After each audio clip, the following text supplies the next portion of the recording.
como se dava esse casamento judaico, como que era este casamento nos tempos bíblicos, como funcionava este casamento. Evidentemente que ele era um tanto quanto diferente do que nós conhecemos hoje.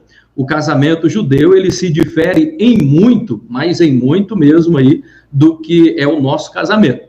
E é importante eu saber disso sobre o casamento judaico, pastor Eurípides? Sim, evidentemente que sim.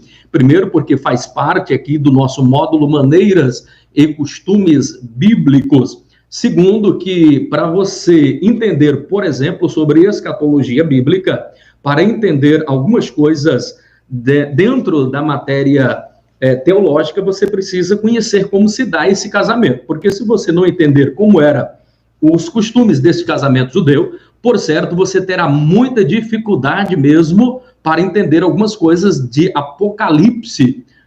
Isso é verdade, pastor Elipe? Sim, porque quando vai falar, por exemplo, até mesmo das bodas do Cordeiro, isso está referendado e muito similar e parecido a esse casamento bíblico. A parábola das 10 virgens, se você não entender como processa o casamento judaico, você não vai entender o porquê de algumas citações ali de Jesus. O noivo, a noiva, bodas do cordeiro. Então, tudo isso está sendo ali dentro do texto bíblico, principalmente dentro da escatologia bíblica, é um tema muito explorado. O Senhor Jesus, ele utilizou-se muito desta figura de linguagem sobre o casamento judaico para explicar, para poder falar algumas questões.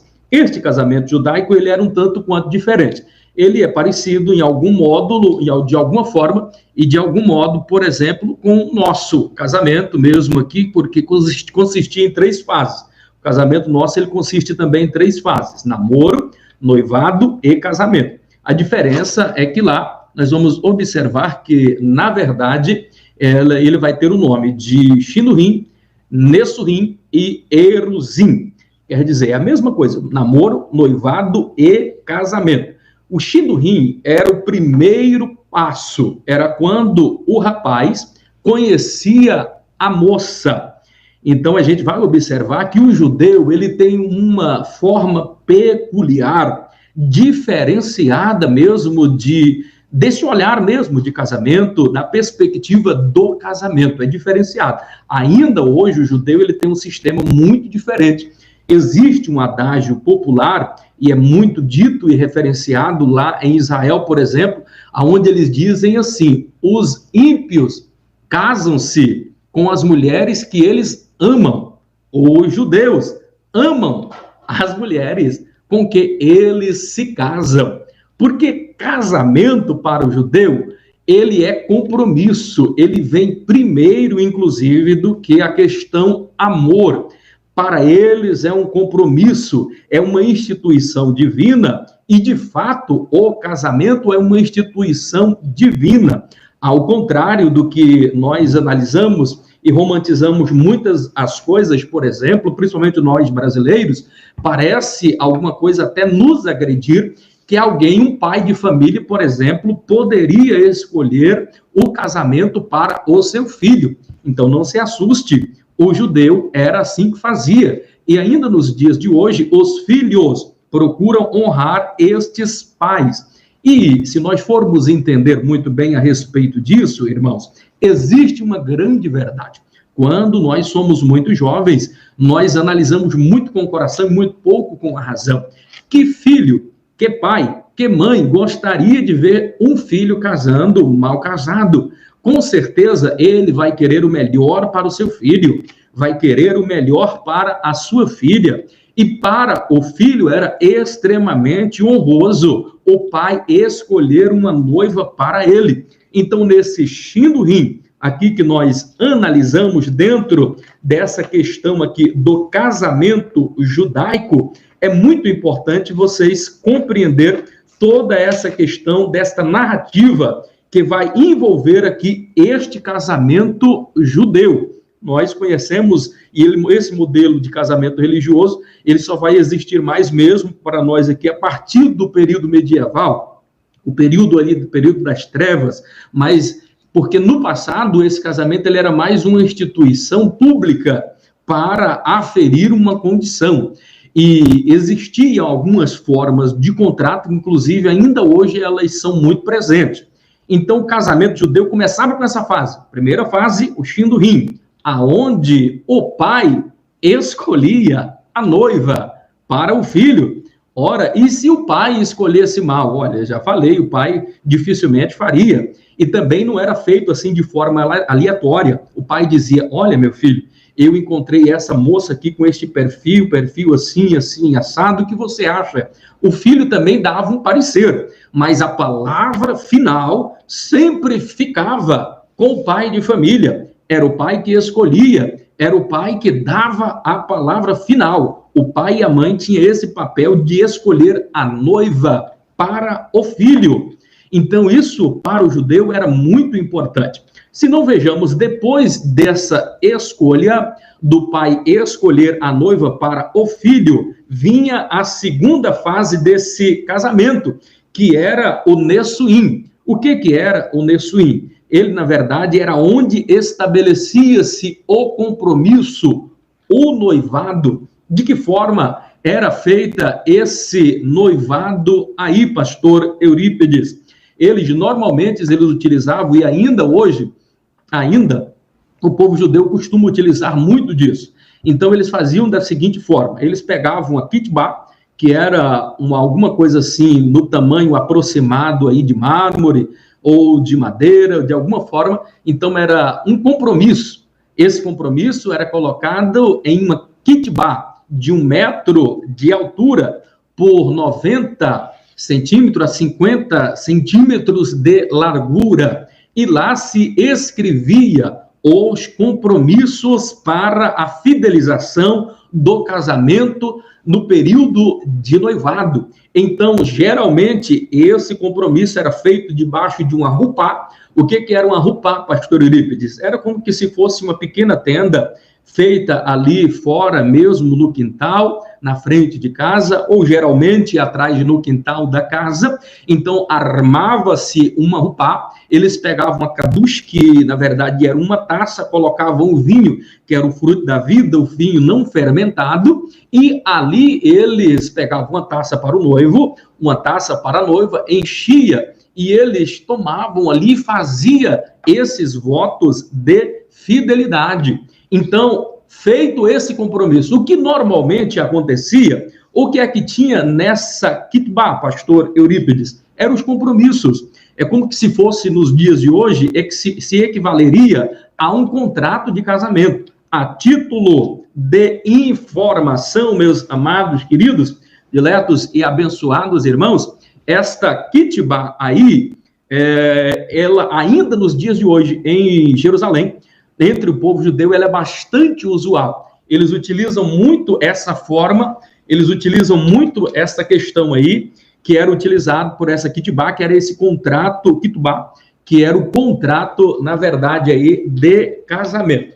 Algumas coisas que é importante nós analisarmos e aqui falarmos também para vocês, com relação a isso daí, que terminado aqui esse Nessuim, que seria esse noivado para nós entendermos melhor esta questão.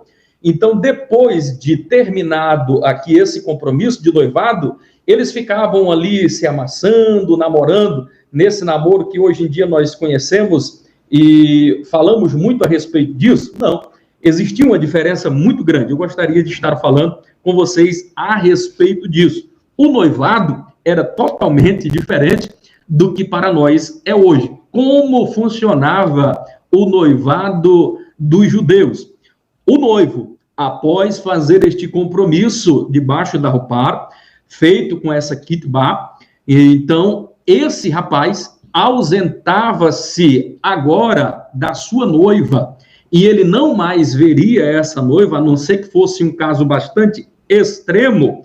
Então, depois de feito este contrato, o rapaz, o noivo, saía e só retornaria agora em um dia determinado pelo seu próprio pai. O que eu estou querendo dizer? Este rapaz, após assumir este compromisso, ele não ficava lá amassando barro, ele não ficava com mão aqui, mão ali, a coisa era muito séria, era muito santa. Depois de estabelecido debaixo de uma rupá, essa kitbá, que na verdade era o contrato de casamento, este rapaz estabelecia-se tudo o que seria necessário para que este casamento fosse oficializado. Então, este rapaz, no período que variava de 1 ano a 2 anos, por que variava de 1 ano a 2 anos? Porque para o judeu também era uma responsabilidade, uma questão de honra, que este rapaz tivesse condição de constituir família,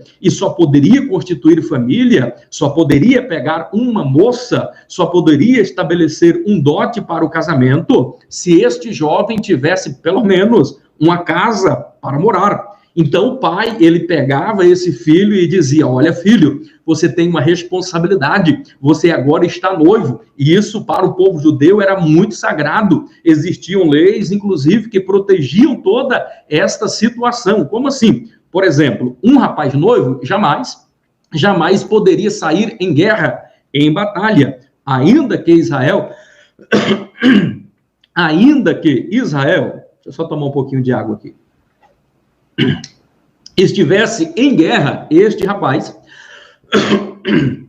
este jovem, jamais poderia sair em guerra, porque era, na verdade, um compromisso, e uma vez estabelecido, era como que se aquela moça já estivesse casada, ainda não havia sido desposada, mas esse compromisso dessa kitbá já equivaleria a um casamento. Uma vez esse rapaz morrendo nesse período de noivado, a moça que estava noiva tinha, inclusive, parte naquilo que ele deixasse. Era muito sério. E, inclusive, era considerada viúva, porque a partir deste contrato de noivado com a kitbá, debaixo da rupara ali, tomando a kadush, como eu falei, era muito sério, era um compromisso muito sério, e se esse rapaz morresse, como eu falei, nesse período, a mulher era considerada, inclusive, viúva, como que se tivesse, de fato, casada. E por que demorava um período de 1 ano a 2 anos? Um outro detalhe, a título de informação, e é importante você saber deste detalhe, porque sabendo disso você vai entender, por exemplo, a parábola das 10 virgens. Lembra que o Senhor Jesus, inclusive, ele vai falar alguma coisa a respeito disso daí. Se você, para compreender a parábola das 10 virgens, você precisa entender as bodas do Cordeiro. Entender as bodas do Cordeiro, por exemplo, você vai entender o sermão escatológico de Jesus no capítulo de número 24 do Evangelho segundo escreveu, Evangelho de Jesus segundo escreveu Mateus. Lembram? No capítulo 24, mais ou menos ali, não se salvo engano, versículo de número 36, o Senhor Jesus disse assim: mas daquele dia e hora ninguém sabe, mas unicamente o Pai que está no céu. Ora, Jesus não era Deus, pastor Eurípides, evidentemente, mas ele esvaziou-se da sua glória, porque se ele tivesse com as prerrogativas, com todo o poder e grande glória, primeiro, tudo aqui na terra era fulminado. Então, ele veio como homem, padeceu os mesmos sofrimentos, enquanto homem, ele não teria como saber, mas como Deus, evidentemente que sim. Mas o que é que havia por trás desta afirmação de Jesus, quando ele pega e diz: mas daquele dia e hora, ninguém sabe, mas unicamente o Pai. É por isso que agora a gente faz um paralelo, por exemplo, com as 10 virgens. Entendendo isto daí, você vai entender muito sobre a parábola das 10 virgens, porque isso vai explicar o porquê é que passava 1 ano a 2 anos distante. Ficava este rapaz trabalhando até ter condição financeira para poder sustentar a família e poder também dar uma casa, uma moradia mais ou menos digna para essa mulher. O interessante é que nem o noivo sabia o dia do seu retorno.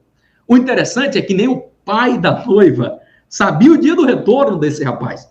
A mãe da noiva, muito menos. A mãe do pai da noiva não sabia também. E isso era um segredo guardado unicamente para o pai. Porque era o pai que, depois dos 4 anos de idade, assumia a responsabilidade da educação do filho. Era o pai que, a partir dos 4 anos de idade, começava a ensinar uma profissão para essa criança. Era o pai que, a partir dos 6 anos de idade, já induzia e levava o filho e trazia, porque meio período ele trabalhava na roça, a partir ali dos 4 anos de idade, e no segundo período, a partir dos 5 anos de idade até os 6, era levado para a sinagoga, onde eles aprendiam ali a ler e a escrever, e tudo observando dentro daquilo que era ensinado mesmo dentro da Torá. Nada era separado. A partir daquilo ali, o homem, principalmente, era de responsabilidade do pai, toda essa educação. Então, somente o pai poderia saber. Dentro desta perspicácia deste pai, era ele que ia definir: ora, meu filho já está pronto, ele já tem uma casa para morar, ele já tem uma condição financeira. Era o pai que observava. E quando menos se esperava, e ainda o filho de vez em quando perguntava: meu pai, está na hora? E ele diz: não, meu filho, aguarda um pouquinho, você ainda não está pronto o suficiente. No outro dia o filho perguntava, mas o pai não dizia. Quando chegava a hora, o pai chamava o filho e diz: meu filho, chegou o momento, você está preparado, você está maduro, você tem condição agora. O filho tinha que mostrar para o pai que ele estava maduro para assumir aquela responsabilidade. E quando, então, esse filho entende essa questão, nós vamos entrar agora na terceira fase, que é o casamento, a consumação do casamento. E como se dava essa consumação do casamento? Na consumação do casamento, você vai entender, por exemplo, a continuidade da parábola das 10 virgens, porque uma vez este pai dizendo para o filho: meu filho, você está pronto para casar, você pode agora contrair matrimônio, pode pegar já a sua noiva, este noivo. O pai organizava agora para o filho as vestes nupciais, chamava os amigos, e os melhores amigos iam com ele. O interessante é que ia um na frente com uma shofar, que era um chifre de carneiro, ia tocando, um outro geralmente ia com uma flauta, um outro com uma trombeta, e eles iam dançando e cantando. E os flautistas, e principalmente o chifre de carneiro, a shofar, ia anunciando na frente, e o noivo com as vestes nupciais, os amigos com as vestes nupciais iam chegando até a cidade, se este morasse em uma outra cidade. E agora, quando eles entram na cidade, é motivo de grande festa, porque quando tocava-se a shofar, é por isso que fala do toque da trombeta, é muito alusivo também. É por isso que diz: eis aí o noivo, porque esse que tocava a shofar vinha com outro amigo que anunciava, dizendo: eis aí o noivo. E o interessante, meus amados, queridos, diletos e abençoados irmãos, é que essa noiva, mesmo não sabendo o dia nem a hora que o seu noivo viria, ela tinha que estar ataviada desde o dia. Por que fazia isso? Porque ele poderia vir a qualquer momento. É por isso que, para você entender a escatologia bíblica, você vai entender o porquê de que através desse casamento judeu, porque não saberia o dia e nem a hora, a noiva precisava estar preparada. Assim eu e você também, como a noiva de Cristo, precisamos estar preparados para receber este noivo, porque nós não sabemos o dia, nós não sabemos a hora que o nosso noivo, Jesus Cristo de Nazaré, com o tocar da trombeta de Deus, com estes amigos anunciando, essas miríades de anjo, ao som daquele grande brado, a voz de arcanjo ao som da trombeta de Deus. Então esse momento lindo está aproximando, o encontro da igreja com o Cordeiro que vai ser nos ares, para você entender toda essa questão, meus amados e queridos irmãos, é por demais importante. Por isso que eu falei, entender o casamento judaico é entender as falas de Jesus a respeito, por exemplo, da sua vinda. E como é que esta noiva dormia ataviada? Ela dormia com os lombos cingidos. O que era dormir com os lombos cingidos? ela já tinha que estar com as vestes de casamento, ela nunca poderia dormir despreparada, ela já tinha que estar adornada, porque desde o dia que o noivo partiu, e Jesus já partiu, desde quando ele ressuscitou ao terceiro dia, já começou o relógio, a noiva não sabe o dia, a noiva não sabe a hora, mas é responsabilidade desta noiva se manter pura, virgem, imaculada. Lembra que no noivado, lá no Nessuim, na Kitbá, eles estabeleceram um compromisso de casamento, então nesse compromisso estava constando que ela tinha que estar preparada, e jamais o noivo chegaria na casa da noiva e ela estando despreparada. Então ela já tinha que estar adornada, ela tinha que ter azeite na lamparina, porque o noivo pegava essa noiva, podia ser qualquer hora da noite, e ela tinha que ir com a lamparina dela acesa, tinha que ter óleo dentro desta lamparina. Nós também precisamos ter azeite. Esse azeite representa o Espírito Santo de Deus em nossa vida, que nos ilumina, que nos guia e que nos guarda. Louvado, engrandecido é o nome do Senhor Jesus, que vive e que reina para todo sempre. Terminando aqui essa questão, tinha algumas coisas para nós falarmos, mas foi importante você entender tudo isso. Ficou para trás, inclusive, a narração da sequência depois desse casamento, porque depois viria naturalmente a gravidez. A gravidez era extremamente complicada, e para a mulher, por exemplo, depois que ela tinha um filho, se fosse um filho homem, durante 44 dias durava a purificação dela, ela ficava separada, por lá, isolada. E se fosse uma menina, não se sabe ainda o porquê, o motivo e a razão, essa mulher ficava 80 dias, o dobro do tempo que era, por exemplo, um menino.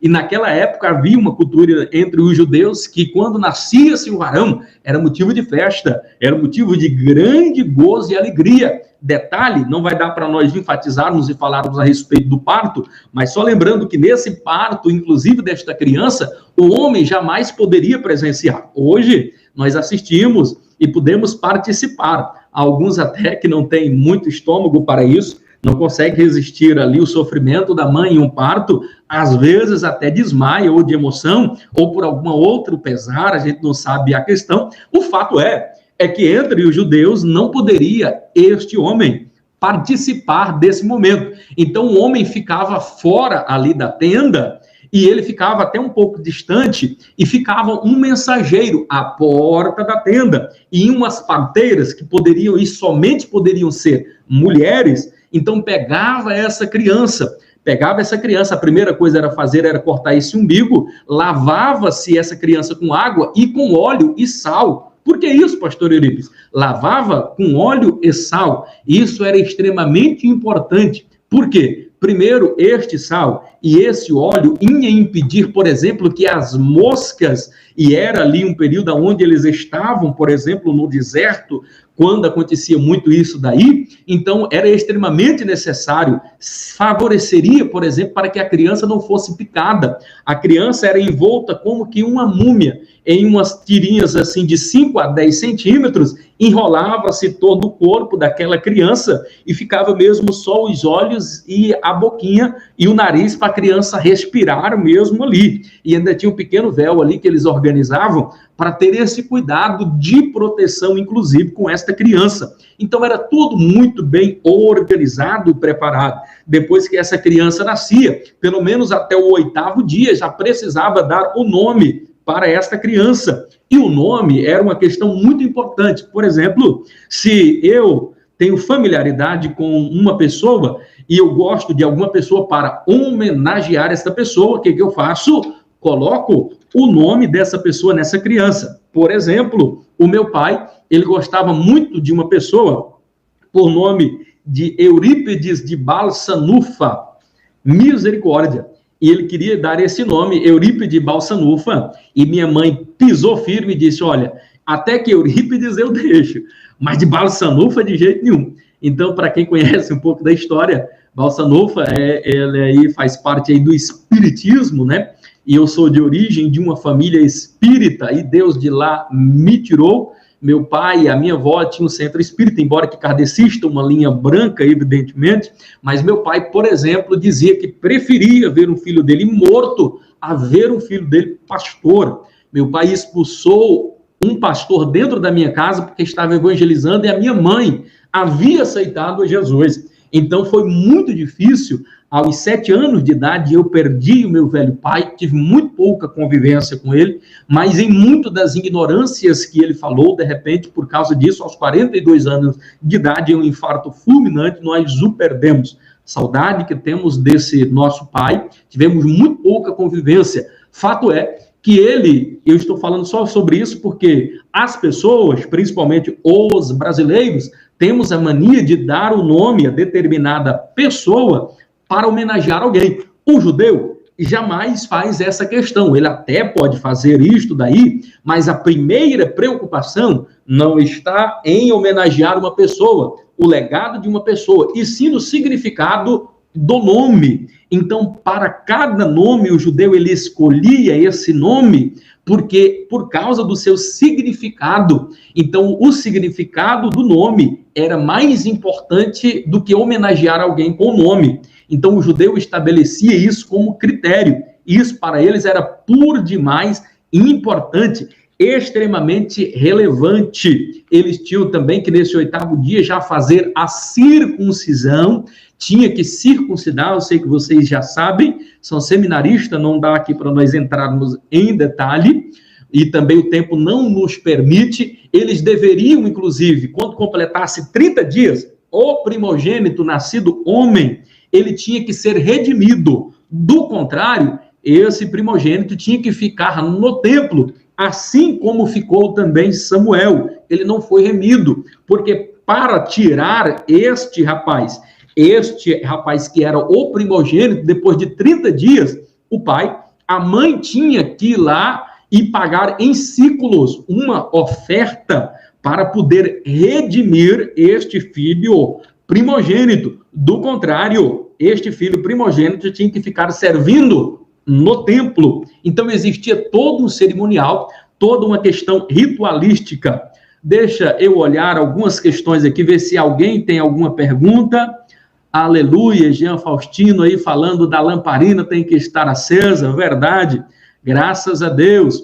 Também José Rosendo Araújo também dando glória a Deus aí, falando com relação às vestes, como as nossas vestes precisam estar mais alvas do que a neve. Newton Santos falando muito interessante esse detalhe de enrolar a criança para evitar ser picada por moscas, verdade. Então tudo havia um motivo, um porquê e a razão. Os judeus eram extremamente organizados em relação a todas estas questões aí.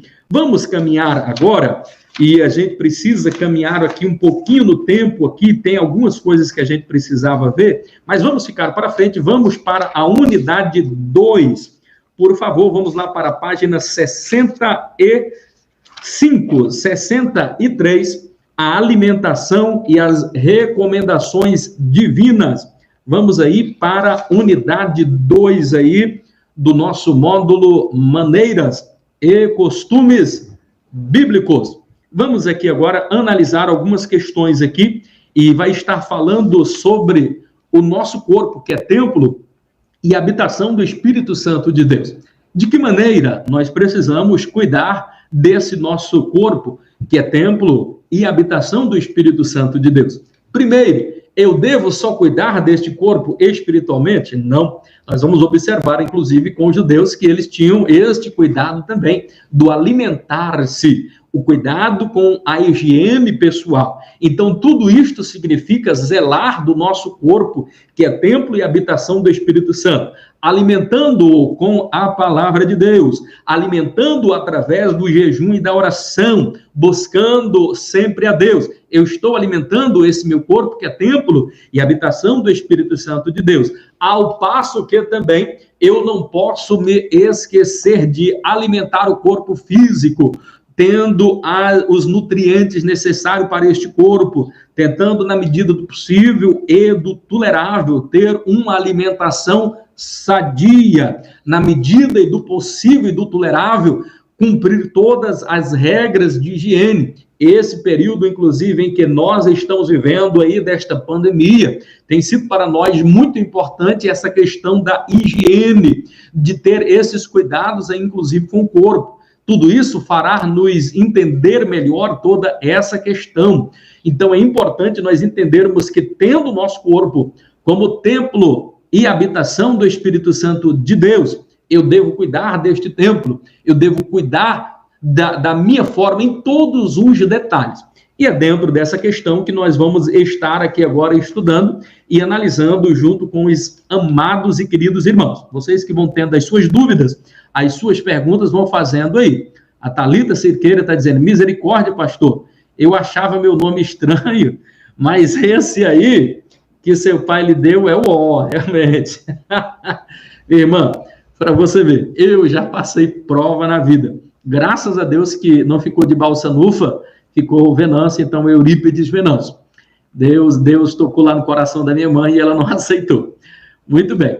Vamos, então, agora aqui dando continuidade. Vai estar aí, queridos, para você se situar melhor, na página 64, onde nós vamos estar falando sobre esta questão da importância de nós termos esse corpo espiritual, alimentando espiritualmente, mas cuidando dele também materialmente, fazendo essa faxina e dessa alusão, inclusive, que eu fiz sobre essa pandemia, o cuidado com a higiene pessoal deste corpo. Tudo isso a gente precisa observar. A título de informação, e para você entender também sobre essa questão, no 1.1 aí vai falar sobre a alimentação. Ora, havia pelo menos duas principais refeições que o povo judeu fazia. Primeiro era o de jejum e segundo era a ceia. Esse de jejum, ele era feito na primeira parte aí do dia, então geralmente era com pão, fruta, queijo. Quando eles saíam para a lida, eles saíam para trabalhar. Então saía-se o pai de família, mais os filhos homens, e as filhas mulheres ficavam em casa, cuidando dos afazeres. Pastor, mas as mulheres faziam muito pouca coisa. Meu irmão, não queira ser mulher naquela época, ou nem imagine a dificuldade que era para ser uma mulher naquela época. Primeiro que a mulher trabalhava, e muito, porque quando fala em ficar em casa, a mulher, ela tinha que fazer ao redor da sua casa, ali também, ela plantava trigo, ela fazia alguma plantação ali, e a plantação que ela colocava ali em volta da casa era o que iria fazer a comida para esse marido. Então, nos dias de hoje, matéria tão pesada como socar um pilão, por exemplo, a mulher tinha que fazê-lo, ela cuidava de toda essa questão aí. Quando era a ocasião das colheitas, essas mulheres também ajudavam. Então, era muito difícil essa questão, e mulher trabalhava, e muito naquela época. O fato de dizer que a filha mulher ficava com a mãe até o dia do seu casamento, não implicava em dizer que essa mulher, que essa jovem mulher não fazia nada, trabalhava, e muito. Então, esse cuidado, quando o pai de família saía com os filhos para a lida, as filhas também tinham que ficar junto com a mãe, e a lida também em casa não era fácil, tinha que ter todos esses cuidados aí. A segunda refeição, que era de primordial importância aí, era, na verdade, a ceia. A ceia, ela geralmente era feita de noite, ela era feita no terraço de casa, em cima do eirado, ali próximo ao eirado, no terraço, né? E mais na frente a gente vai estar falando da importância desse eirado, a importância desse telhado, a importância de quando Jesus disse assim: quem estiver no eirado, não desça. Mais lá na frente, não sei se nessa unidade ou na próxima unidade, nós vamos estar falando sobre esse eirado e por que é que Jesus falou a respeito disso daí. Então, esta ceia era de primordial importância. Então, o pão era um dos principais ingredientes. Na mesa, ela sempre tinha esse pão, tinha uvas também, que eram uma das principais especiarias, que se utilizava em cima para fazer esta ceia aí. Inclusive, quando a gente vai participar da ceia do Senhor, é um ingrediente indispensável, pão e vinho, como era indispensável também no convívio diário aí do povo judeu, este vinho, esta uva e este pão. Inclusive, naquela época, utilizava-se muito pouco. As bacias, por exemplo, eram ali de barro, e o interessante é que não utilizava como nós utilizamos hoje, talheres e tudo mais, pratos separados, não. Todo mundo comia junto em uma só panela. É por isso que quando o Senhor Jesus disse assim, olha, aquele a quem eu der o bocado molhado. Então, como era que era feito isso? Por isso que o processo de higienização era muito importante. Jamais um pai de família, jamais um visitante chegava em uma casa em que ele não tivesse que lavar as suas mãos, lavar os seus pés. Aquele ritual do Senhor Jesus de lava-pés demonstra o quanto que eles tinham zelo e cuidado. E os israelitas eram extremamente rigorosos com a questão da hospitalidade. Eles cuidavam muito bem do seu hóspede. Era quase como se fosse um hotel. Então, eles gostavam desta questão da reunião familiar, reunir os amigos para cear. Essa era a mais importante refeição. Lembre-se disso, se houver qualquer questão de prova, não esqueça, a principal refeição dos judeus era essa, a ceia. Existia todo um ritual, toda uma preparação. Então, este pão era colocado dentro, como que se fosse uma sopa ali, eles iam lá e todos mergulhavam aquele pão ali com as mãos devidamente higienizada, e assim eles participavam aí desta maravilhosa ceia. Uma outra questão aí importante, na página 67 do seu livro, vão acompanhando aí, é sobre as festas judaicas. As festas judaicas, talvez não vai dar tempo para nós acelerarmos aqui, mas a principal delas aí que nós precisamos entender, a Páscoa, por exemplo. A Páscoa, ela era feita uma festividade que não poderia ser desassociada de mais duas. A festa dos tabernáculos, que era junto com esta festa aqui, a festa dos pães ázimos e a festa da Páscoa. Vocês lembram que quando Jesus ele participa da ceia, já estava na festa ali dos pães ázimos. Ele antecipou a sua ceia pascual, porque a ceia que ele deveria, a ceia propriamente dita, não estava ainda acontecendo. Então, ele antecipa e ele faz exatamente no período que está compreendido ainda, o 11º dia, o período que ainda estava dentro da festa considerada ainda dos pães ázimos. Então, aconteciam essas 3 festas memoráveis, aonde todo Israel, quer seja o local onde ele estivesse, eles tinham que se reunir. Você quer ver um outro momento estratégico, considerado como a segunda diáspora, ou alguns falam diaspora, mas é diáspora, quando os judeus é mais uma vez disperso. Então, por ocasião do ano 70 depois de Cristo, quando Israel está reunido por ocasião da Páscoa, é onde o general Tito resolve sitiar ali aquela cidade e promover aquela terrível matança. E nós vamos falar mais sobre isso lá na última matéria da última unidade, a unidade 4 ou 5, não me recordo bem, onde nós vamos falar melhor sobre toda essa questão. Então, existia essa festa, que era a festa da Páscoa. E você entender a festa da Páscoa é de primordial importância. Por quê? Se você não entender o contexto da festividade da Páscoa, da festa da Páscoa, você vai entender muito pouca coisa a respeito de Cristo. Por quê? Porque a Bíblia em si, meus amados, queridos, diletos e abençoados irmãos, desde quando aquela questão do cerimonial, todo ritualístico ali, ela é de primordial importância, porque todo o Velho Testamento nada mais é do que uma preparação para o novo. Então, todo o Velho Testamento, toda essa questão de ritual, de festa, de sacrifício, de oferta, vai girar na pessoa bendita de Cristo Jesus. E nós entendemos que o Evangelho é o cumprimento dessas profecias. O livro de Atos é a propagação, a fundação da igreja, a propagação dessa palavra. As cartas, por exemplo, é a explicação desta mensagem. O livro de Apocalipse é a consumação das coisas em Cristo. Então, tudo ele vai ser a essência.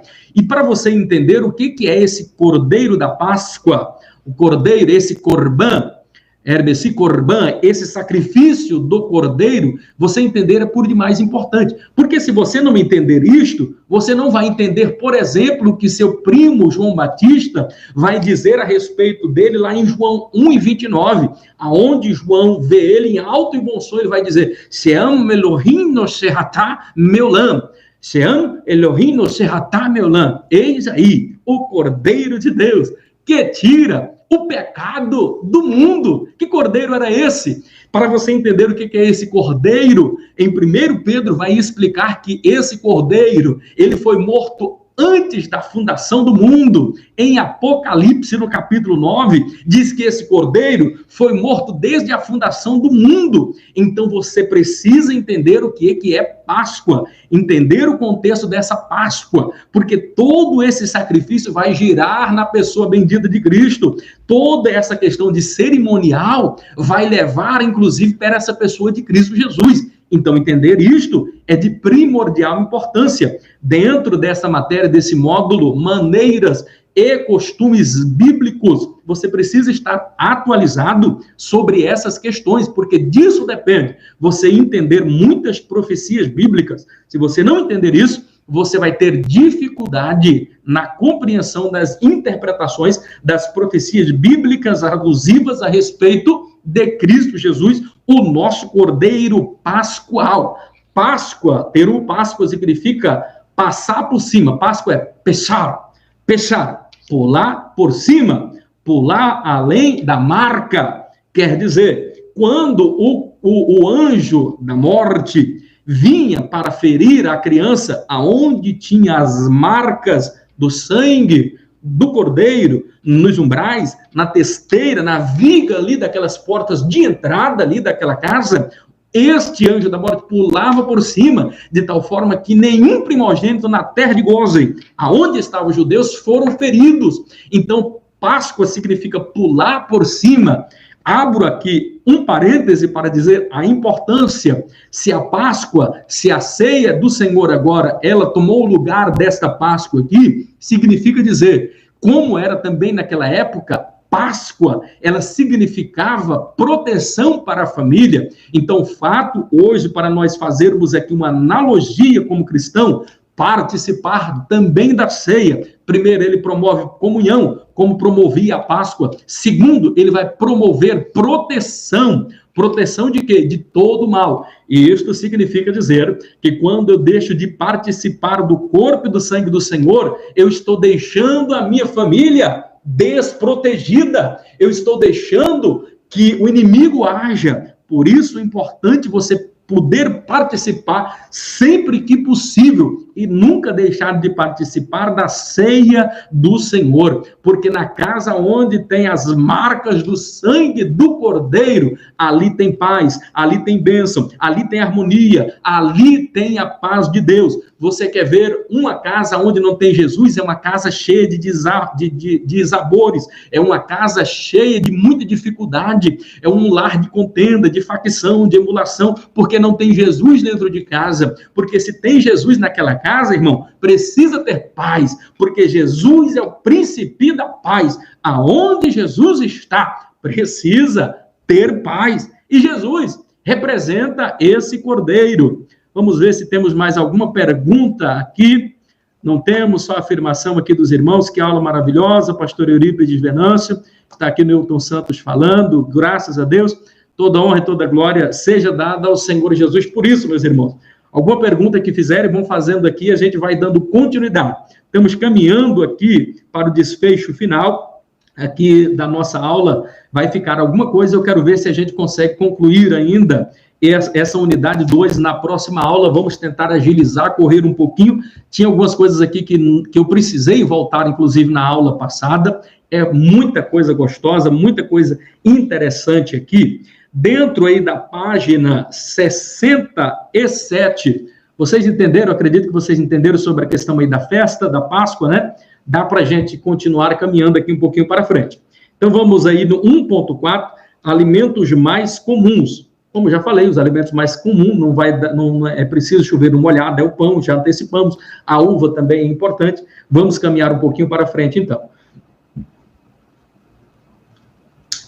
Quer ver uma outra questão aqui, importante aqui também, olha, vai falar aí na página, eu acho que 67, na 68, onde vai estar falando aí sobre os odres, sobre os vegetais, carnes, vinho e odres. Olha, tem uma parte aqui bastante interessante sobre esses odres e este vinho. Eu gostaria de compartilhar aí com você, dobre a sua atenção, é muito importante você saber dessa questão. Dentro dessa matéria aí, os vegetais eram importantes, as carnes eram importantes. O adventismo do sétimo dia tem alguns cuidados que não permitia carne disso, daquilo. Não vamos entrar neste detalhe, não vamos entrar aqui dentro dessa conjectura. Vamos partir aqui já para os odres, o vinho e o azeite. Para você entender a importância de tudo isso daqui, do vinho, do simbolismo, e o simbolismo, inclusive, do azeite aqui. Observe que Jesus ele vai fazer uma afirmação, aonde, lá em Mateus, capítulo de número 9, e o versículo de número 17. Jesus ele vai dizer da seguinte forma: não se pode colocar vinho novo em odres velhos. Não se pode colocar vinho novo em odres velhos. Aí ele explica, porque, do contrário, esse odre se romperia. E ele explica que este vinho novo deva ser colocado em um odre novo, porque assim ambos se conservarão. Então, entender essa questão aqui é muito importante. Por que é que se rompia isto daqui? Primeiro vamos entender como é que era esse odre. O odre, na verdade, ele era feito de couro de carneiro, então retirava-se a cabeça do animal, retirava-se as vísceras por dentro, as patinhas eram costuradas e eles colocavam ali para curtir, para secar, e colocava-se aquele odre ali, e depois de todo esse processo, esse odre já estava pronto e era utilizado para transportar não só azeite, mas como vinho também.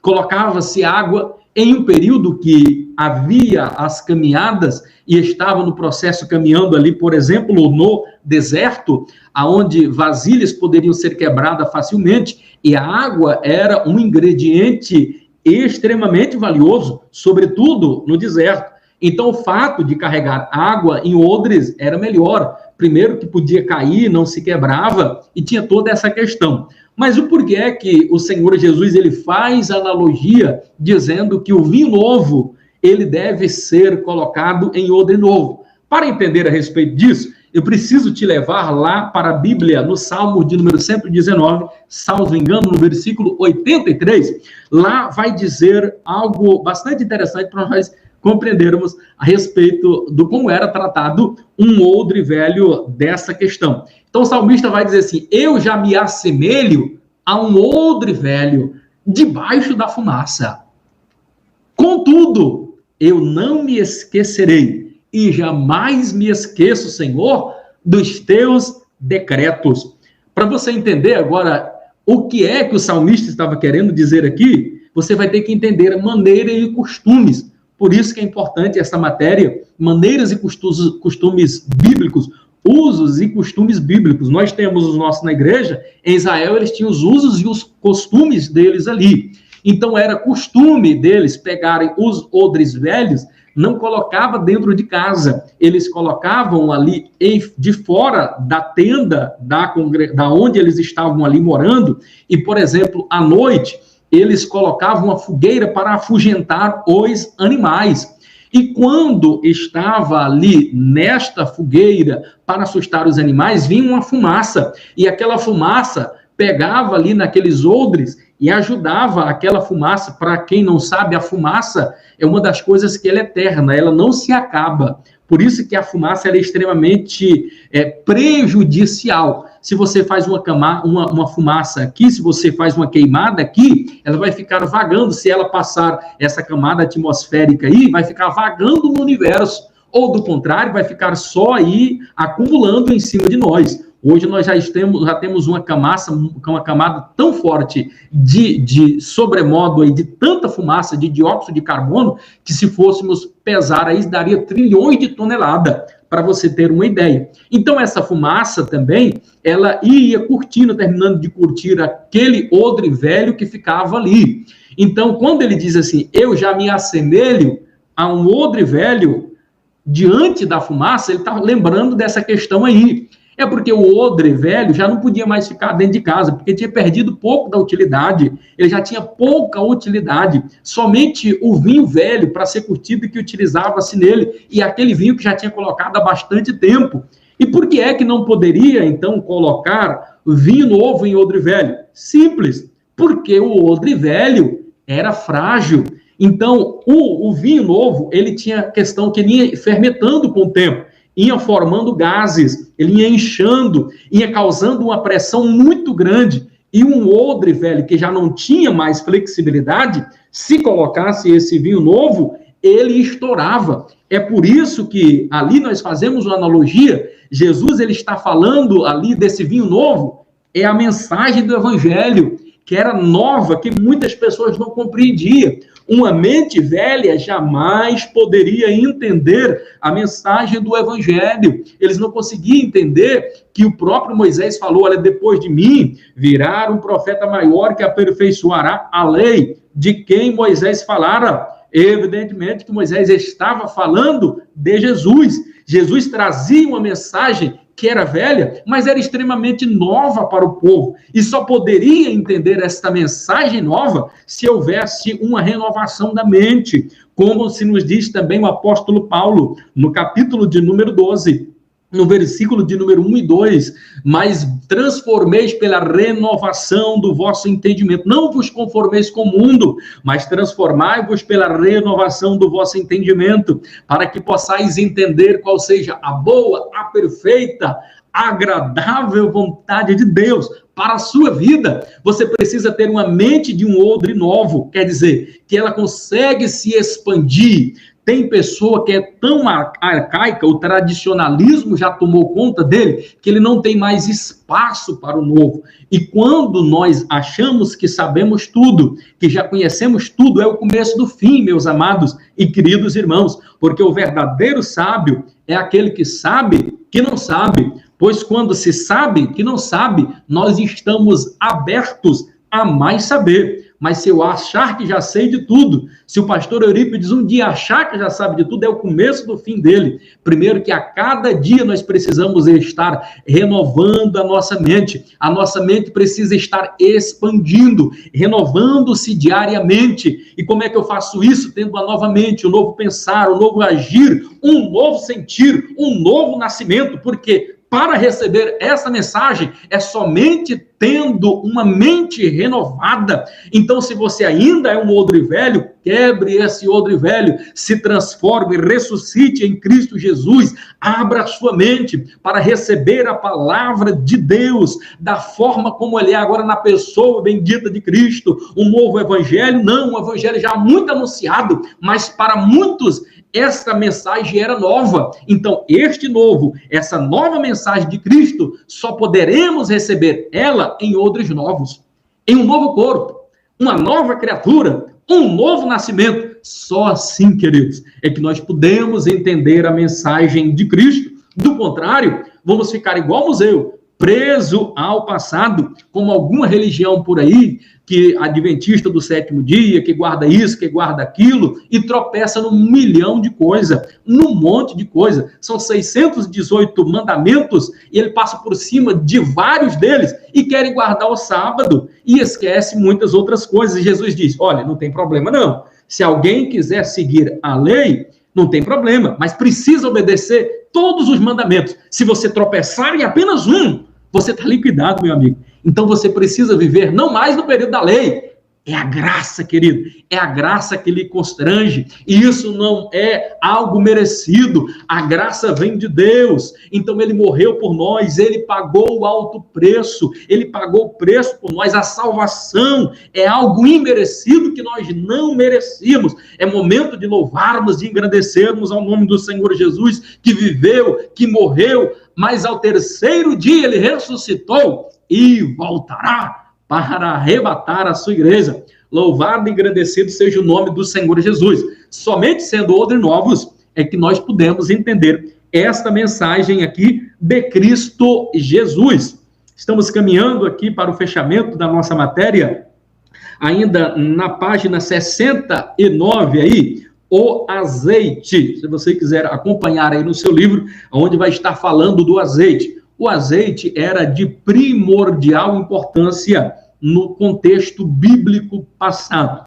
Então, ele era muito utilizado. Primeiro, ele era utilizado na culinária, era utilizado como fins medicinais, com os fins religiosos e para combustível. Na questão, na cozinha, ele era muito utilizado, mas bastante utilizado mesmo, porque era bastante útil em vários pratos que eram utilizados no cotidiano diário. Inclusive, na refeição da ceia, na refeição do de jejum, era muito usual este azeite. Então, era uma das coisas que estava sempre muito presente na culinária do judeu, era o azeite. Para uma outra utilidade era a questão do combustível, sobretudo do templo. Este azeite no templo era utilizado como combustível, como luz.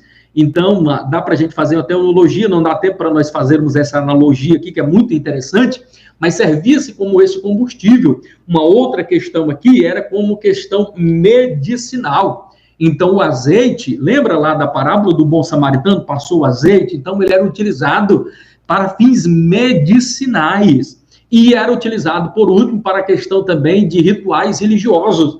Quando iria se ungir alguém, por exemplo, quando você vai observar especificamente, em algumas ofertas tinha o azeite. A oferta de manjares, por exemplo, tinha o azeite. Então, era amassada a flor de farinha e misturada o azeite. Então, este azeite representa ali também quando Jesus Cristo ele se movimenta no ventre de Maria. Esse azeite representa o momento em que Jesus é ungido pelo Espírito Santo, porque o azeite representa o Espírito Santo. As nossas candeias precisam ter este azeite, precisamos ter o Espírito Santo dentro de nós, nos guiando, nos conduzindo, porque ser cheio do Espírito Santo é ser cheio de azeite, da glória e da presença do Senhor Jesus.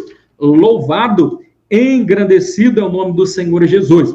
Olha, temos muitas questões aqui importantes para falarmos, olha, a respeito de como era feito os banhos, a Bíblia e a higiene, o cabelo, a barba, os tecidos, os perfumes, os costumes, as vestes exteriores. Aqui tem uma questão bastante interessante que eu preciso revelar para vocês na próxima aula.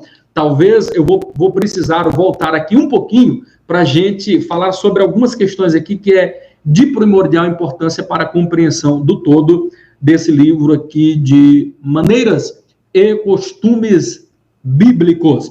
Amados, estamos já chegando ao final, não queremos nos tornar cansativo. Espero que, de alguma forma, esta aula possa lhe ter sido instrutiva, você tenha sido abençoada, porque eu fui a primeira pessoa que é abençoada quando nós vamos ministrar, somos nós mesmos, porque antes de ministrarmos para vocês, nós ministramos para nós mesmos. E eu tenho um cuidado muito grande. Há pouquinho, agora há pouco mesmo, nós estávamos aqui de joelhos, a fim de que no abrir da nossa boca, o Espírito Santo pudesse nos lembrar aquilo que nós havíamos estudado.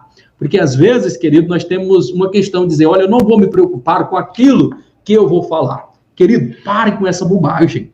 O Espírito Santo vai colocar palavra em nós, mas só a função dele não é colocar as coisas, não. A função do Espírito Santo é lembrar aquilo que nós já estudamos. Se tu não estudou nada, tu não vai ter condição de passar nada para ninguém, a não ser que seja uma profecia no momento isolado. Mas a questão de estudo, se você não estudar, se você não se dedicar, meu irmão, você não vai chegar a lugar nenhum. Você é um mibadiano. Uma das coisas que você precisa ter em mente é não ter preguiça. O Espírito Santo vai colocar palavras na mão. Não, a função do Espírito Santo é te lembrar aquilo que você já estudou. Se você não estudou nada, como é que ele vai lhe ajudar a lembrar? Então, eu primeiro estudo, mas me preocupo em dizer, olha, Espírito Santo, me faz lembrar aquilo que é importante ser falado e aquilo que não for necessário, me faça esquecer. Então, isso é ser dirigido, conduzido pelo Espírito Santo de Deus. E isso nós procuramos fazer com muito denodo, com muito carinho.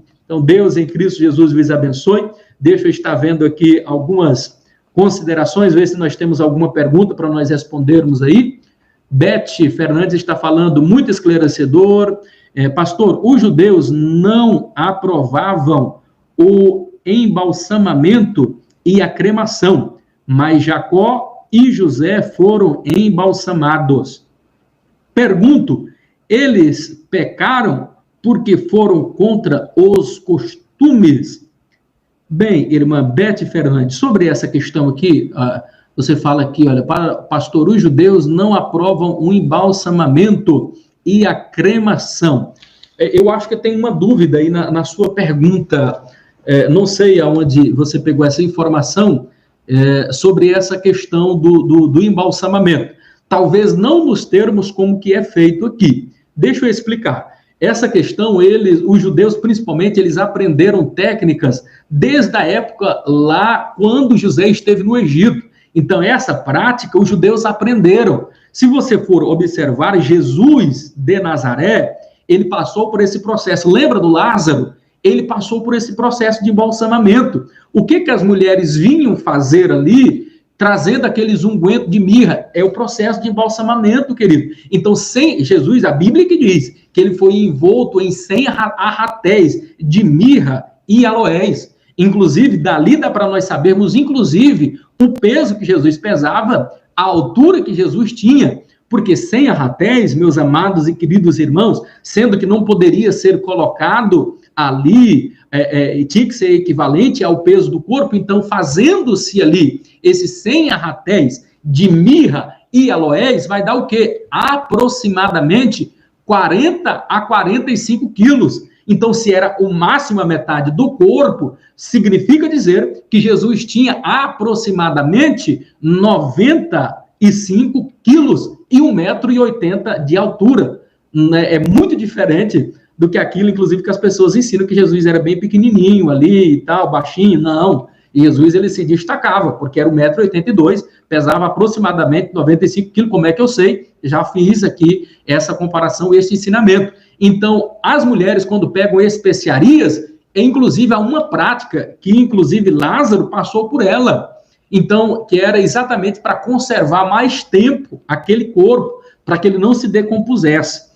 Então, assim, eu preciso entender bem essa questão aí, porque os judeus, eles faziam essa questão da prática, da cremação não, são extremamente contrários. Mas esse embalsamamento, ainda que não nos moldes que é feito nos dias de hoje, mas era um processo que eles aprenderam. Lembra da questão da mumificação que eles faziam lá? Então, aquelas especiarias que eles utilizavam lá no Egito, Israel pegou e fez essa questão aí. Eu não sei se eu respondi a pergunta da forma como você queria, irmã Beth Fernandes, mas se foi, pode nos dar aí um parecer com relação a isso e a gente vai estar respondendo. Vamos ver se temos mais alguma pergunta. Parabéns, tem muitas participação aqui. Helena, a próxima aula podia começar mais cedo, para termos mais tempo. Essa questão é meio complicada, irmã Tayla Cirqueira, porque todos os professores vão fazer em um dia. E a minha esposa já me fez essa pergunta, dizendo, meu bem, por que você tem que ser o último? E eu disse assim, conversa lá com o Paulo Rodrigo, porque a gente fica em uma sequência, mas já foi estabelecido, né? Então, tal horário é um professor, tal horário é o outro professor, e naquela sequência ali. Eu preferia que fosse, por exemplo, às 20 horas, mas às 20 horas, até às 21 nós já temos um outro professor, uma aula maravilhosa, ministrando aí para a sala de número 8, que eu estive ministrando, inclusive, na matéria passada, né, Epístolas Paulinas. Então, muito em razão disso daí, tá bom, irmã Thalia Siqueira? Deus abençoe. Irmã Graça Silva também aqui perguntando, que pena, o tempo é muito pouco. Paz do Senhor a todos, tenha uma noite tranquila, de sono, reparador, em o nome do Senhor Jesus. Irmã Graça, Deus abençoe. Graças a Deus, obrigado pela participação. Não sei se está ficando alguma pergunta aqui sem responder. Helena, verdade, pastor, não podemos deixar de cear, pois quando damos abertura para o inimigo. Muito bem lembrado, nossa irmã. Deus abençoe por essa lembrança, tá bom? Deus em Cristo Jesus, deixa eu ver se temos mais alguma pergunta. Os últimos dias serão os primeiros. Os últimos serão os primeiros, muito bem. Fazendo aqui uma alusão. Então, se for por essa questão aí, então nós estamos no caminho. Deus em Cristo Jesus vos abençoe. Estamos terminando aqui a nossa participação. Não perca a nossa próxima aula.